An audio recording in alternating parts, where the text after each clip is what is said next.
Welcome to the For Everyday Leaders podcast. Brandon Faust and Alex Holt here with you today. Alex, why don't you tell the folks what this podcast is all about? Yeah, this podcast is all about helping people lead in the everyday spaces and moments of life. And today on the show, we have such a good friend with us. We've got Laura Gambrel here today. Laura is the owner and founder of Brightly Art Studio in Brownsburg, Indiana. Brightly Art Studio is a process art-based studio that offers clubs, classes, camps, and celebrations to kids and adults. It's their mission to encourage community, explode creativity, and elevate fun. Laura is married to Scott, and they have two wonderful kids. And before we get to our conversation with Laura, this episode of the For Everyday Leaders podcast is sponsored by the Liston Lodge. Liston Lodge is an event venue located in Hendricks County, just 35 minutes from downtown Indianapolis. The estate was a former 22,000 square foot gorgeous private residence, but is now a unique venue that features elaborate woodwork, unique chandeliers, a cozy and homey atmosphere, and beautiful secluded grounds. So whether it's for a special event, corporate event, or a wedding, and I just saw there was a couple that had their wedding, and the wedding that was like the same week, they met each other on the honeymoon, and they both got married at Liston Lodge. So that could be you. Wow. Go to listonlodge.com. You find your besties because you had the same beautiful, it's that memorable of like a place. It truly is. So listonlodge.com, that's listonlodge.com. Laura, welcome. Hey. Thanks for joining us. We met and connected. We're getting old, probably about 10 years ago, and life looks very different for both of us in those 10 years, and it's been amazing to watch you thrive and flourish at Brightly Art Studio. And our oldest, Nora, loves Brightly, and I love that. You were all a lifesaver for us during those early weeks of COVID. Oh my gosh. And with those Brightly boxes, and there was a video call, and not to mention all the birthday parties she's been to there, to the different events at Brightly. It's really legitimately helped her grow and blossom and kind of find some of her things in art, which I just love. And so thank you for that. And I'm sure there's plenty of parents in the Indianapolis area who would say the same exact thing time and time again. So tell us, Laura, tell us the tale. Where did you grow up? And what was life like for you growing up before we get to this whole, current present, state of you running this amazing business, helping tons of people grow with their creativity and wonder and connecting and all that stuff. So tell us about life for you growing up. Okay, here we go. First of all, thank you for having me. It's great to be here. Just love it. Yeah. So I am from Indianapolis, born in Indianapolis, raised. I didn't know that. Oh, yeah. Yeah. I grew up on the south side. Okay. So I went to Perry Township schools, graduated. I have a younger brother and two very supportive parents. And just when I was growing up, I was really into art. Surprise. But I thought I was supposed to be into sports. So I really tried. But my parents saw that that creative side in me and saw how much I came alive when I was painting or creating, and they doubled down on that and put me in art lessons as a kid. Awesome. And I would say that those art lessons are kind of a centering piece of my life story of when I think of a pivotal young moment. It was weekly art classes. Awesome. I still remember my instructor's name. Her name was Lisa. Lisa Fort from Greenwood. That's amazing. Shout out Lisa Fort. Right? So cool. And I think what's so great about that is there's times when there's this intersection point between people's past and then what they end up like wanting to do, either career or ways that they like to give back or whatever. And it's such a beautiful thing when you're like, hey, you can actually see that. And you're like, that actually helped form this desire, these passions, these skills and abilities, and the desire to pass it on to other young people. So tell us then, how did you kind of, what happened in those years after like high school? Was art still kind of a thing then? What did you end up doing after high school? So after high school, I went to IU in Bloomington and for elementary education. I toyed with the idea of art education for a very long time, but the climate was a little different then, and I was really worried about finding a job because, you know, at the end of high school, everybody's like, you got to do something where you can make money and you'll have a job. And I was like, well, there's only one art teacher per school, and sometimes not even that. They have to share buildings, so I better go into elementary ed. So in college, I took as many art classes as my schedule would allow, just because being creative was something that was really important to me, and I really enjoyed those classes. But then after college, I got a job in Brownsburg. I was an elementary school teacher for a little less than a decade, and I love teaching. I love being with children. I love the creativity that that you can do while you're teaching and meeting all the different needs of the kids. I enjoyed teaching in Brownsburg, but after my youngest was born, I just decided that it was time for a change. So I stayed home for a little while. And then I was approached by somebody at the church I was attending saying, hey, you would be amazing at children's ministry. And I was like, I thought it over for a while. And then I thought, yeah, this seems like an easy, warm yes. So I went into children's ministry, and I loved that. I loved connecting with families and helping parents win. I really liked setting up the tee for parents to win. That was something that I really liked as a parent. And then I really liked in my job working at a church. Well, and I think those are things on this parenting journey where people are like, well, there's no, instruction manual for parenting or this or that. But it's like those little hows when you've seen someone model it or say, hey, think about it this way, are so pivotal. And like thinking that thread from being an elementary school teacher to the children's ministry to now all the things that you're doing too. Yeah. I mean, they do tee up families, tee up kids for success. And I love that. That's kind of a cool little thread that you've seen between those three kind of different career paths. For sure. Yeah. So talk about how then you took all of those, the skills, the knowledge you learned in teaching and ministry, and you had this kind of dream inside you of like, I think I want to make that art thing even bigger than I maybe ever imagined it. So talk about the journey of like starting Brightly Art Studio. Because I remember getting our family getting to be a part of the journey of, I think, the very first Brightly. Very first class. Well, because there's multiple staff, for people who don't know, there's multiple staff members. They have an awesome building downtown Brownsburg. Yeah. There's all kinds of ways it's a thing. This is not a side, this is a full hustle times 7. This is all the way in. And, but yeah, what was it like in those beginning stages with, growing the dream?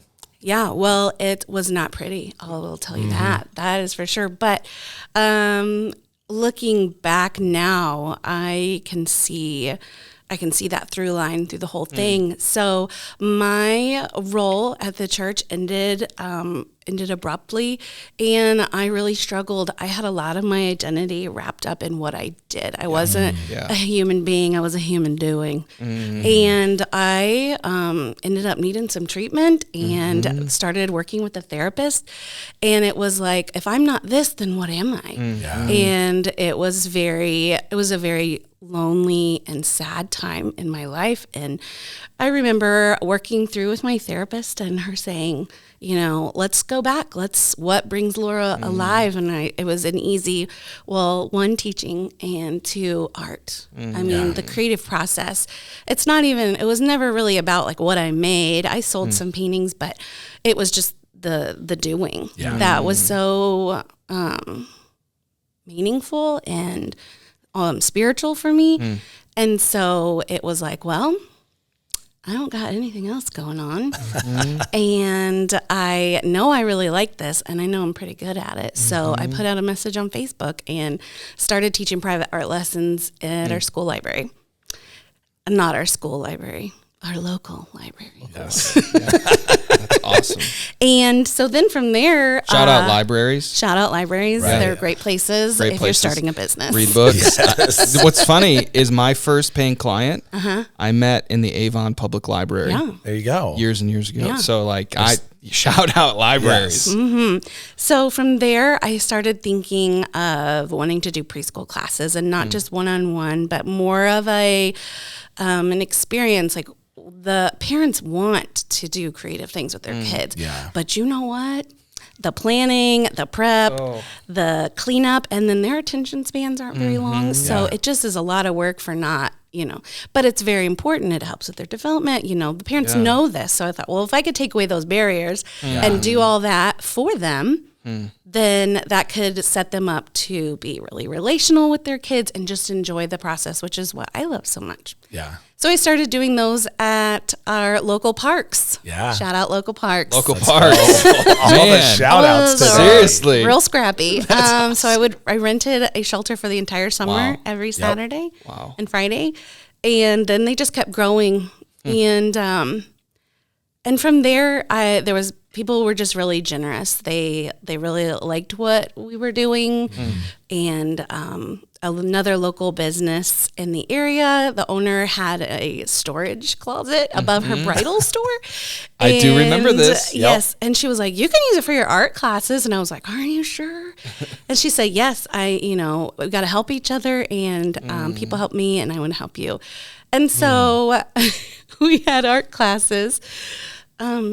Surrounded by wedding gowns, and I thought, I am going to end up with another dress. I remember bringing our son and being terrified. Oh yeah, we had a whole like way of you had to walk to the bathroom. Yeah, To get I remember. To the bathroom. No, I remember the first time I took Nora to something there, and Lisa's like, "You have to park here. You have to do this. You have to go." I'm like, I feel very scared. Right now. It was a And then you walk in there, and you're like, "Oh, this is cool." There's glitter.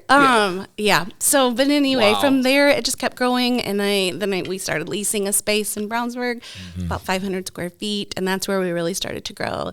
And now here we are in a pretty big location Yeah. with a legit sign. Yes. It is a legit sign. It's a legit space. It's Shout out beautiful in there. leases.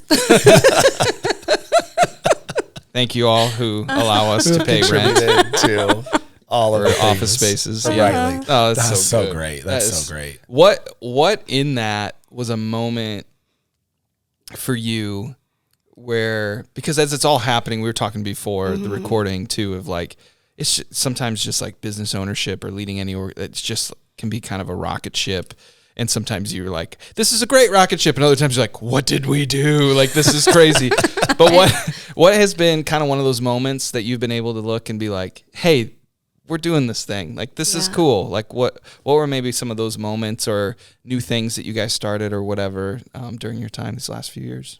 I think just the stories from the parents and from the kids.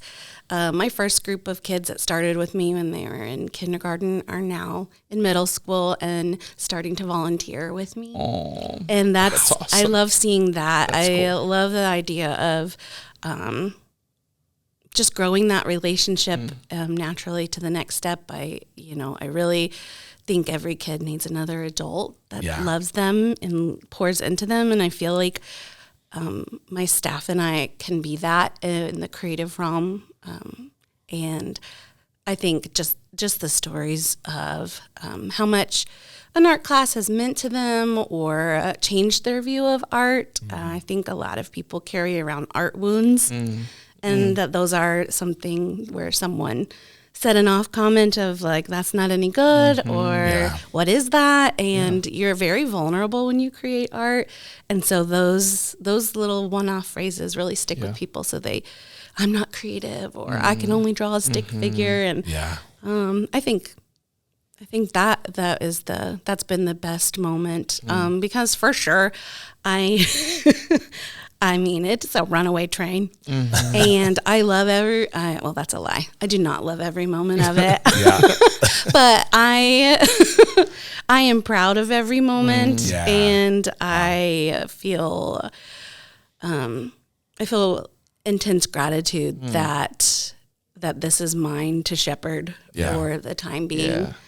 Another cool thing, it was not cool. I fell off a ladder painting a mural right before we opened, and I ended up needing knee surgery. I just blew the knee completely up. And it was really cool because when you first start out, you're one person show. You are everything. Yeah. But I had a team, and they did amazing, and they did better than I could have done. And I think just sharing the load and now having other people to help carry it is another that's pretty cool. That's pretty great. Yeah. And I think it's a testimony too when you go out and do something on your own, whether it's like a formalized business, nonprofit, like it could just be this grassroots thing where you're like, you know what? I don't know what this is going to be, but I'm meeting some families in the park and we're doing art, I guess. I got water beads and some spray glitter bottles, shakers. and it's great. But just, hey, here's something I like, here's something I'm good at, and I'm just gonna put something out there, and word of mouth spreads and all that kind of stuff, and it's a wonderful, beautiful thing. But going from that journey, and I think there's so much I resonate with too. With one day I woke up and intentionally I was stepping out to do something new, and I took a month off. Before launching into the new work full time. And I woke up and I was like, I am technically not a pastor at a local church right now. This is different. Yeah. And I think for a lot of our listeners too, and a lot of stories that I hear are probably similar to us, in that is man, you are loved, you are known, you are seen, and it's going to be okay if, it's okay if you feel like my identity is tangled up into what I'm doing. You're not alone in that. Right. Yeah. But there is a healthier side of it too. Yes. Yeah. And doing the mission of doing good and your title or job in a position, your worth doesn't come from the title or from the paycheck or from other people even seeing you in that way, and getting comfortable with that and in your own skin is a hard thing. So shout out to therapy, because I went to, and it was so life-giving for me. It was so freeing for me. Yeah. And, doing good is hard, and it's also hard, I think just in general for anybody. We get associated sometimes that we think our identity is just as a parent, is just as just as this job, but your worth and your value is so much greater than that. And now, as you, like you said, you get to shepherd and lead and care for, and honestly, just sometimes it's I'm learning, how do I just get out of the way to let them go, right? Oh my gosh, and thrive, because they have great ideas, and let them soar. And, the angst that, we may have had in a role or position, 5, 10, 15 years ago, it's we want to make sure we're not creating that in that environment too. Yeah. So I want to talk about that a little bit, because you talked about building your team, and you now have this team, and I get the privilege of getting to watch that, because my wife gets to work for you. Shout out to my wife. Shout out Lauren Holt. Lauren Holt, best person in the world, in my opinion. But I want to talk about that journey of building a team, because it has been really cool. And I've gotten the privilege to kind of watch you build this incredible team, but also let go and hand off parts of the business, parts of what Brightly is doing to other people on your team. So talk to our listeners about what has that journey been like, and what have been some of the really amazing moments where you have been able to step back and watch, like you talked about, and then also some of the realities of it's hard sometimes to hand off part of your dream to someone and trust them with that. Yeah. So in the beginning, it was more of a, oh my gosh, I need help with details, because I'm a creative person, so I love big ideas. But actually making them happen has consistently been a struggle. So honestly, this is funny. I love this story, but I started looking on Facebook, and I went down to my friends, and I was like, who do I know that's real organized? And that's a brilliant idea. I came across, this is so weird. I came across a spouse of someone I went to high school with. And I knew that they lived in Brownsburg.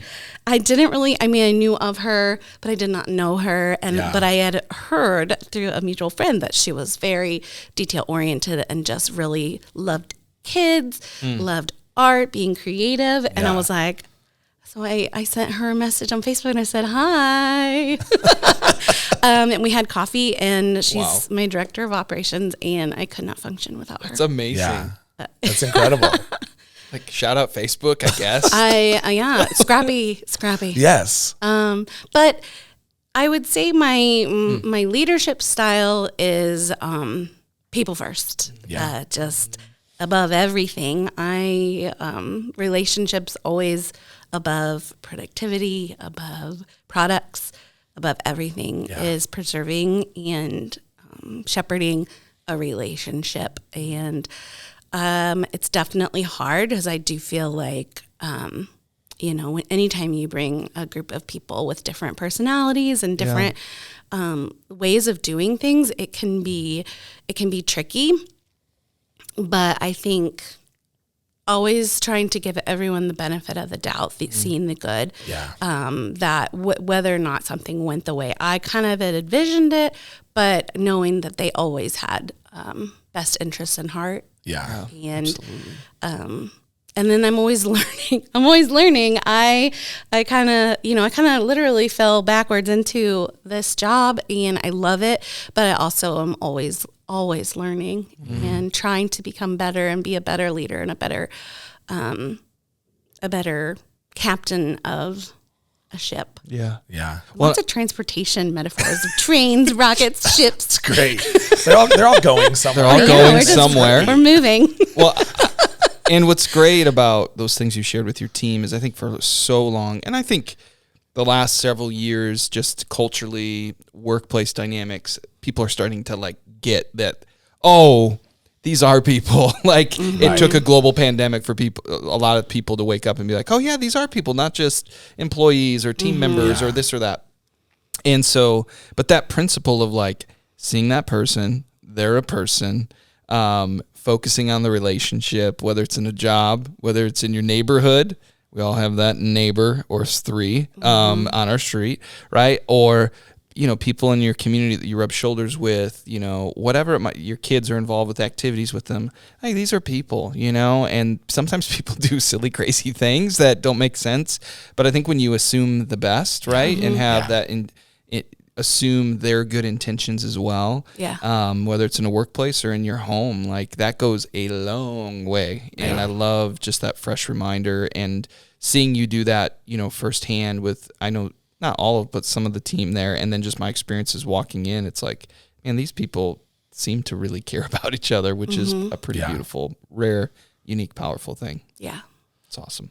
Yeah. You've got a powerhouse of a team over there at Brightly, and it's just been super fun from the sidelines to get to watch that leadership and watch you grow in that. So as you think about, you've kind of stepped into this new phase in the last year, opened a brand new location, moved into this new facility, doubled your capacity, right? Increased size, more kiddos can come, more adults can come, and it's been wild and crazy. And I think I remember a lot of conversations of talking with my wife of like, we don't know how we're going to do this. No.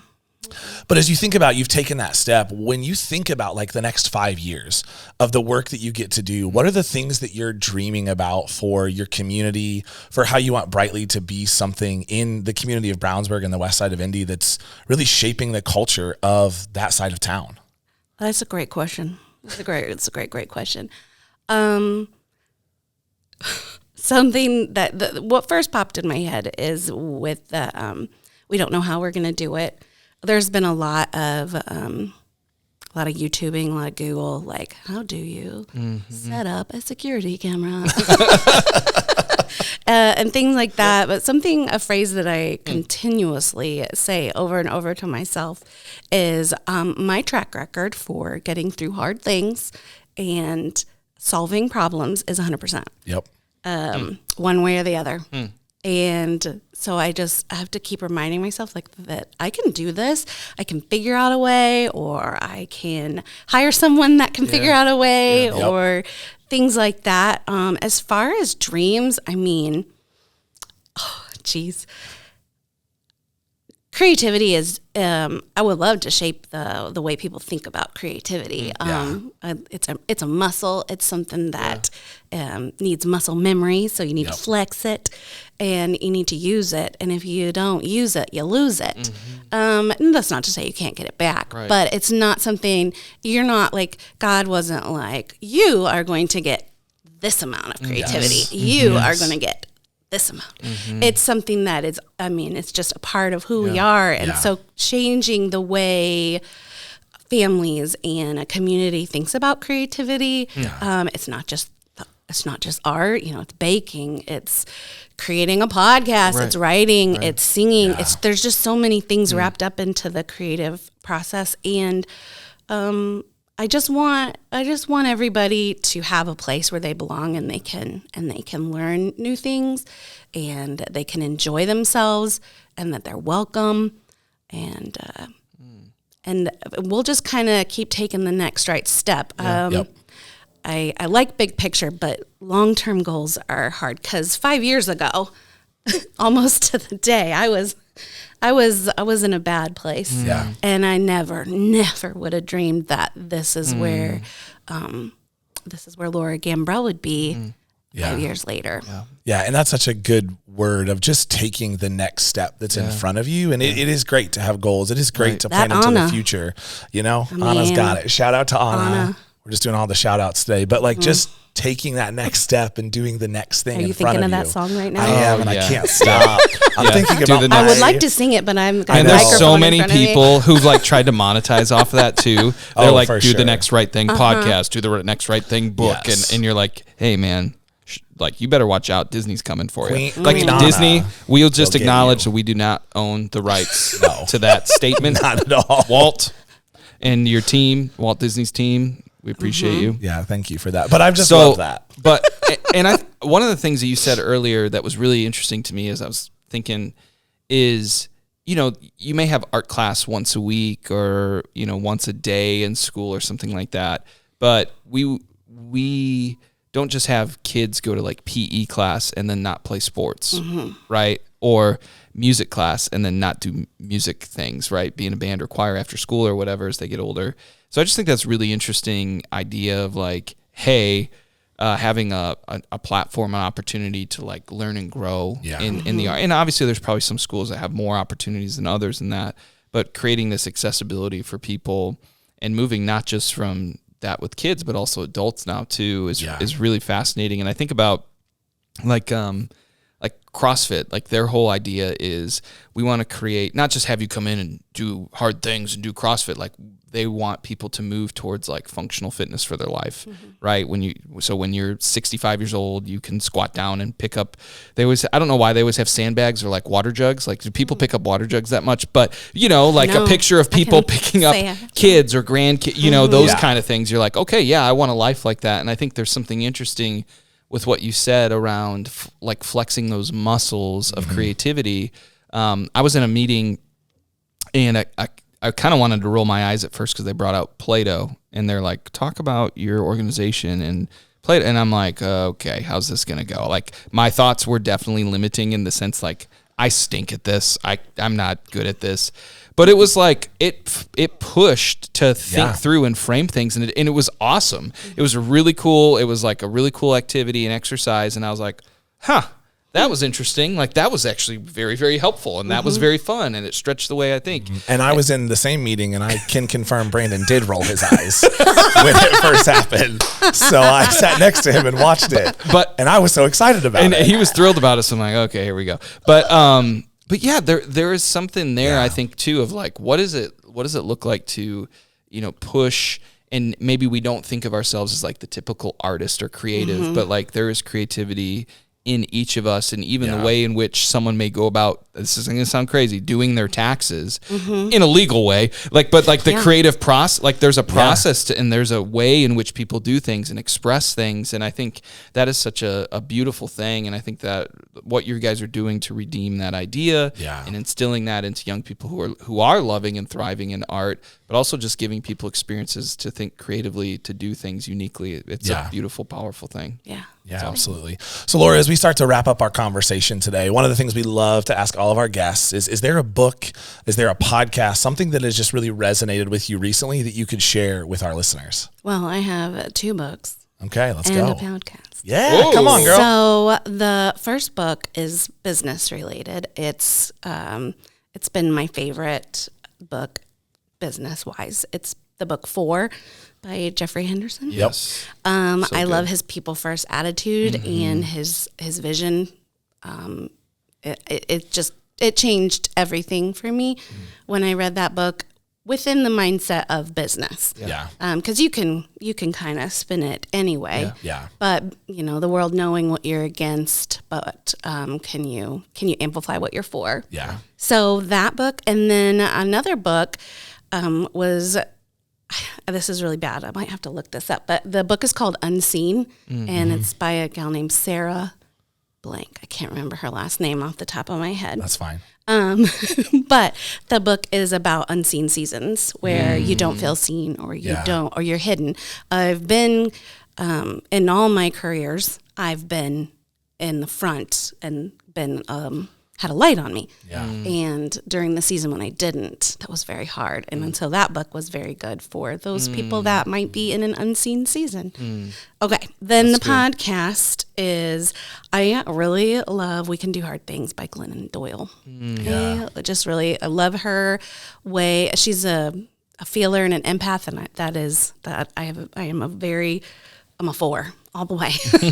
And so there's not many 4 voices or people that have that framework of how they are motivated and how they think. And she's one of them. And so I often admire and can take nuggets here and there of what she says and apply it to my own life. And that's awesome. That's really good. Yeah, it's Unseen by Sarah Haggerty. Looked it up.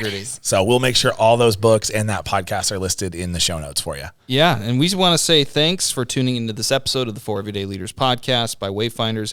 We hope it helps you lead in the everyday spaces and moments of life. Yeah, absolutely. And Laura, before we go real quick, how can people get connected with you? How can they get connected with Brightly, social, website? How can they get connected? Well, you can register first you can come to Brownsburg. Yep. And you can find us. We're right on Main Street. We have a retail store in the front where we sell creative stuff. The best art supplies and kits, toys that are open-ended for creativity. So we have a storefront.